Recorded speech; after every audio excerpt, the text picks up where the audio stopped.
इस कहानी की लेखिका है सोनिया सैनी। पिछले 4 साल में ये तीसरा ट्रांसफर था।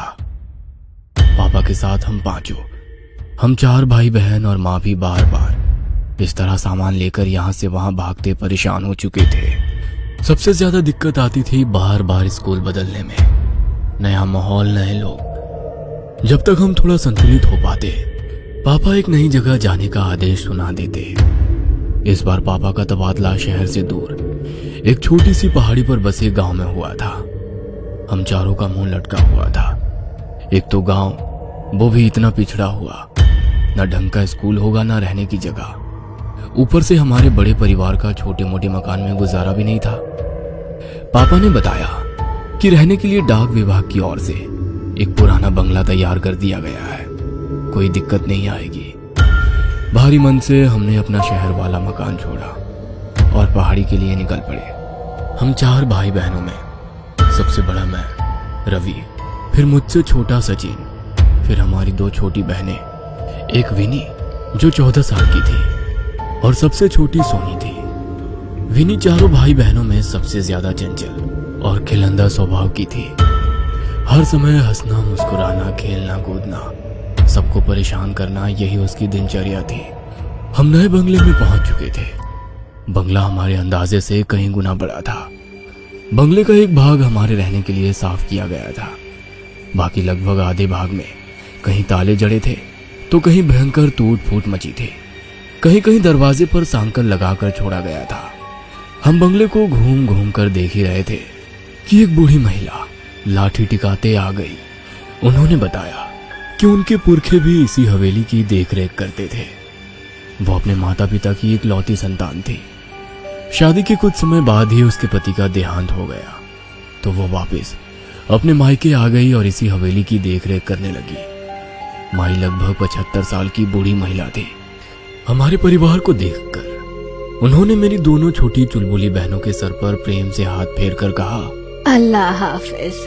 आप मुस्लिम हैं? माँ ने कुछ अजीब से भाव चेहरे पर लाकर कहा, जी मैडम, एक बात का ख्याल रखिएगा, बच्चियां बंगले के दूसरे हिस्से में ना जाने पाए। बच्चियों से मतलब क्या है आपका? मेरा मतलब बच्चे या बड़े कोई भी बंगले के दूसरे भाग में ना जाने पाए। जितना हिस्सा साफ किया है उतना ही भाग इस्तेमाल में लाए, समझे? लेकिन क्यों? ऐसा क्या है वहाँ? कुछ नहीं, बस बरसों से खाली पड़ा है और अधिकतर हिस्सा टूटा फूटा है। कोई दुर्घटना ना हो जाए इसीलिए एहतियातन कह दिया बस। बाकी जैसा आप लोगों की मर्जी। वो अपनी लाठी टेक कर जाने लगी। आप इस बंगले में नहीं रहती हैं? माँ ने हैरानी से पूछा। नहीं नहीं, मैं तो पास ही में बनी छोटी सी बस्ती में रहती हूँ। यहाँ से ज्यादा दूर नहीं है। अगर कभी कोई जरूरत हो तो बुला लीजिएगा। हम लोग घूम घूम कर पूरे घर का मुआयना करने लगे।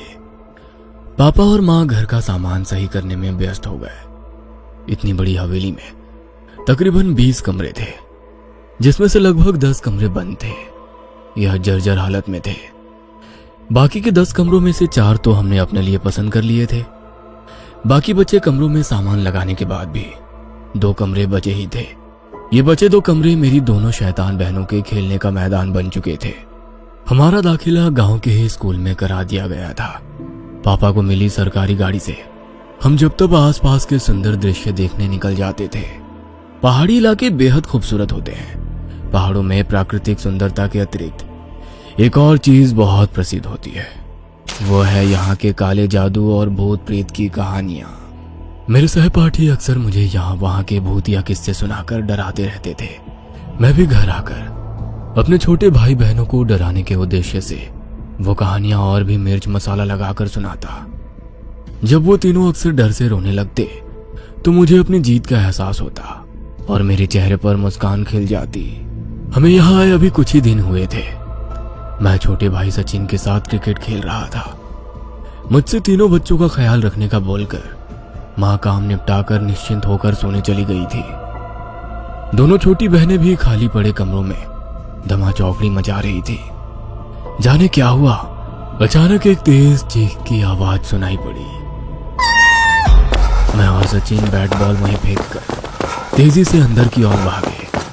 चीख की आवाज सुनकर माँ भी अपने कमरे से दौड़ती हुई बाहर निकल आई थी। हम दौड़ते हुए हॉल में पहुंचे। वहां कोई नहीं दिखाई दे रहा था।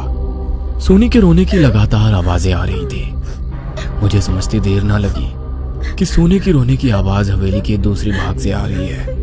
मैंने सचिन का हाथ पकड़ा और दौड़ते हुए हवेली के वर्जित भाग में घुस गया। हर तरफ मकड़ी के जाले और धूल का अंबार लगा हुआ था। सामने देखा तो विनी नीचे बेहोश पड़ी थी और सोनी उसके पास खड़ी जोर जोर से रो रही थी।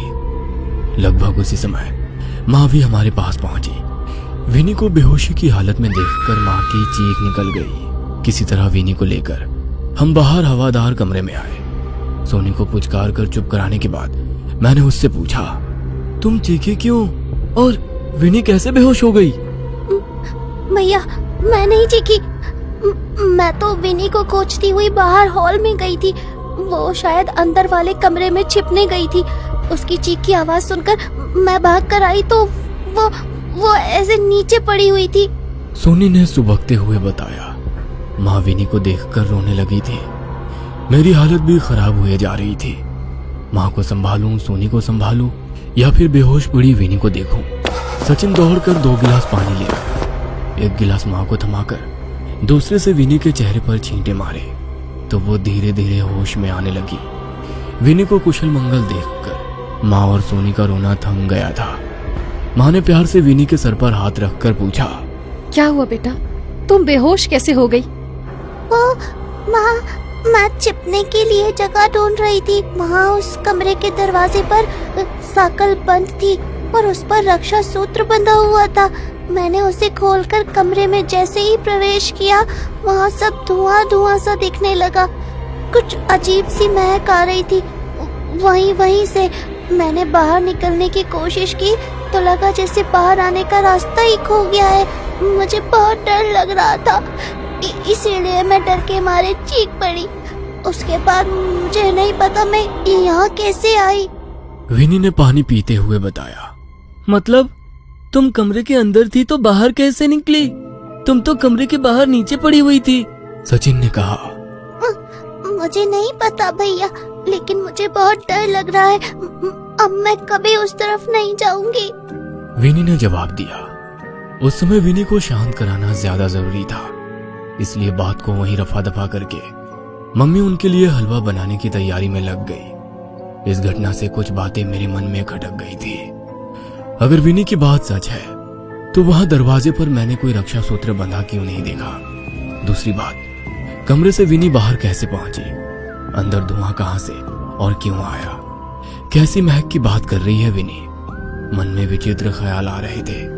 बीच बीच में अपने सहपाठियों की भूतहा कहानी भी याद आ रही थी। आज तक जिन कहानियों को मैं मनोरंजन के लिए सुनता था, आज मुझे उनके बारे में सोच सोच कर सेहरन हो रही थी।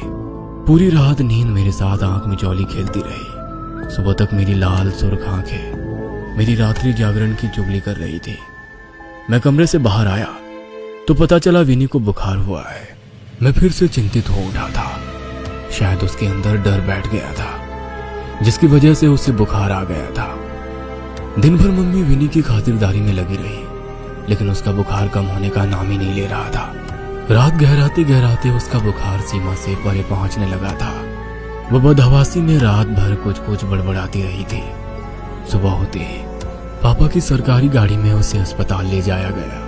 अगले 3 दिन इसी तरह बुखार में तड़पते बीत गए। मम्मी पापा हॉस्पिटल में ही विनी के पास ही थे। आखिरकार चौथे दिन खबर मिली कि विनी की हालत में कुछ सुधार आया है। अगले 2 दिन और अस्पताल में बिताने के बाद विनी घर आ गई थी। विनी हम सबकी जान थी। उसके घर आने से हम सबके चेहरे की रौनक लौट आई थी। सब लोग धीरे धीरे सामान्य हो रहे थे, बस एक को छोड़कर। विनी अब पहले की तरह उछल कूद नहीं करती थी। अक्सर एक जगह पर गुमसुम सी बैठी रहती या हमें खेलते देखती रहती। पहले तो हमने इसे बीमारी की वजह से पैदा हुई चिड़चिड़ाहट और कमजोरी समझा, लेकिन यह सिलसिला अंतहीन हो गया। विनी अब कम ही बात करती थी। ज्यादातर समय वो अपने कमरे में ही बिताती थी। समय अपनी गति से आगे बढ़ रहा था। यही सब चलते चलते लगभग 6 महीने बीत गए थे। हम लोग बहुत कोशिश करते कि वो हमारे साथ खेले कूदे, मुस्कुराए, लेकिन उसके चेहरे पर कोई भाव ही नहीं आते थे। वह यूं ही भावहीन सी एकटक शून्य में ताकती रहती। ज्यादा जोर जबरदस्ती करने पर वो उठकर अपने कमरे में चली जाती और दरवाजा बंद कर लेती। माँ पापा उससे पूछ पूछ कर थक चुके थे कि आखिर क्या बात है, लेकिन उसकी तरफ से कोई जवाब नहीं मिलता था। फिर एक दिन पापा बहुत उत्साहित से होकर घर घुसे। पापा के हाथ में मिठाई का डिब्बा था। उत्साहित स्वर में उन्होंने दोनों छोटी बहनों को पुकारा और मिठाई का डिब्बा पकड़ा दिया। अरे मेरी पदोन्नति हो गई है, तनख्वाह भी बढ़ेगी और अगले 4 साल तक कहीं भागना भी नहीं पड़ेगा। पापा ने खुश होकर कहा। प्रमोशन की खबर ने हम सबके चेहरे पर मुस्कान ला दी थी। पापा विनी को मिठाई खिलाने लगे तो विनी पापा का हाथ झटक कर अंदर भाग गई। पापा के प्रमोशन होने के बाद अब घर में पैसों की कोई दिक्कत नहीं थी। नई पोस्ट पर पापा की अच्छी खासी ऊपरी कमाई होने लगी। घर का माहौल बदलने लगा था। सुंदर पर्दे, महंगे कपड़े, बढ़िया साजो सामान हमारे घर की रौनक बढ़ाने लगा था। सब कुछ हमारी उम्मीद से कहीं ज्यादा अच्छा चल रहा था। इतना कि कहीं ना कहीं इस चमक धमक में हम विनी के व्यवहार को नजरअंदाज करने लगे। धीरे धीरे साल बीतने को आया था। मेरी प्यारी सी चुलबुली बहन अब एक गंभीर सी लड़की बन गई थी। स्कूल में भी उसका प्रदर्शन खराब होता जा रहा था। किसी तरह समझाने बुझाने पर उसने परीक्षा तो दे दी, लेकिन अगले साल उसने स्कूल जाने से साफ मना कर दिया। 1 साल के भीतर ही उसकी शारीरिक और मानसिक स्थिति में बहुत परिवर्तन आ गया था। वो छोटी बच्ची अब एक परिपक्व सी लड़की नजर आने लगी थी। मेरा दाखिला भी कॉलेज में हो गया था। मैं देर रात तक जागकर अपने असाइनमेंट बनाता था। उस रोज रात में पढ़ते पढ़ते मैं काफी देर तक जाग रहा था। अचानक मुझे किसी के फुसफुसाकर बात करने की आवाज सुनाई पड़ी। आवाज मर्दानी थी। मैं कुछ शंकित सा हो उठा। धीमे धीमे सदे हुए कदमों से मैं हॉल में पहुंचा तो आभास हुआ कि आवाज विनी के कमरे से ही आ रही है।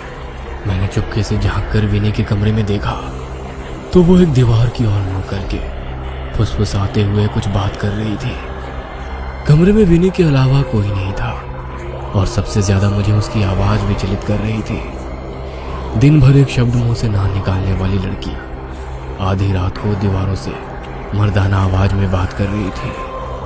किसी तरह मैंने अपनी चीख को गले में ही दबाकर वहां से निकलना उचित समझा। रात काफी हो चुकी थी। मैंने फिलहाल किसी को भी जगाना ठीक नहीं समझा। उस रात मैंने कैसे करके एक एक पल बिताया मैं शब्दों में बयान नहीं कर सकता। सुबह होते ही मैंने मम्मी पापा को सारी बात बताई। माँ किसी अनहोनी की आशंका से कांप उठी थी। माँ और पापा चुपचाप किसी तांत्रिक या ओझा की खोज करने लगे।